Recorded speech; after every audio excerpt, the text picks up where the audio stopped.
अचानक अहसान अली वई असां खां धार थी। तोखां सिवा हिते हाणे अकेलो रहण मुले आज़ार थी। तोखां सिवा हिते हाणे अकेलो रहण मुले आज़ार थी। रुसी अचानक अहसान अली वई असां खां धार थी। तोखां सिवा हिते हाणे अकेलो रहण मुले आज़ार थी। तोखां सिवा हिते हाणे अकेलो रहण मुले आज़ार थी। तुंहिंजी मुंद मरण जी हुई न प्यारा ख़त्म करे वई सभई सहारा। तुंहिंजी मुंद मरण जी हुई न प्यारा ख़त्म करे वई सभई सहारा। मोटी न हाणे ईंदे तूं वापसि ॻाल्हि इहा निर्वार थी। तोखां सिवा हिते हाणे अकेलो रहण मुले आज़ार थी। तोखां सिवा हिते हाणे अकेलो रहण मुले आज़ार थी। रुसी अचानक अहसान अली वई असां खां धार थी। तोखां सिवा हिते हाणे अकेलो रहण मुले आज़ार थी। तोखां सिवा हिते हाणे अकेलो रहण मुले आज़ार थी।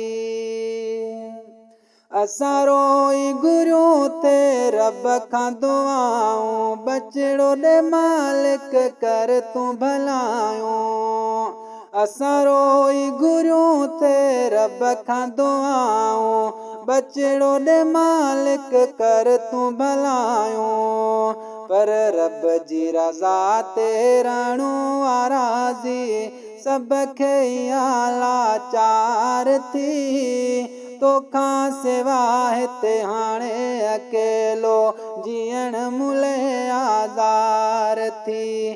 तोखां सिवा हिते हाणे अकेलो रहण मुले आज़ार थी। रुसी अचानक अहसान अली वई असां खां धार थी। तोखां सिवा हिते हाणे अकेलो रहण मुले आज़ार थी। तोखां सिवा हिते हाणे अकेलो रहण मुले आज़ार थी। दिल शेर गांइ चा करे विछोड़ो वई रुवारे सॼो ई पाड़ो।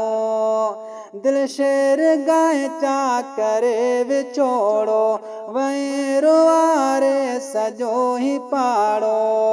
पखीअ वांगे करे उॾाणो वई हितां तूं पार थी।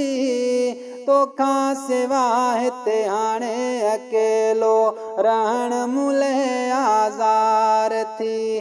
तोखां सिवा हिते हाणे अकेलो रहण मुले आज़ार थी।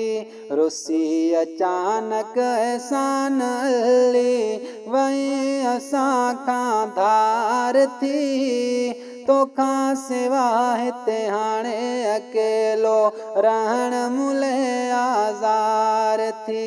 तोखां सिवा हिते हाणे अकेलो जीअण मुले आज़ार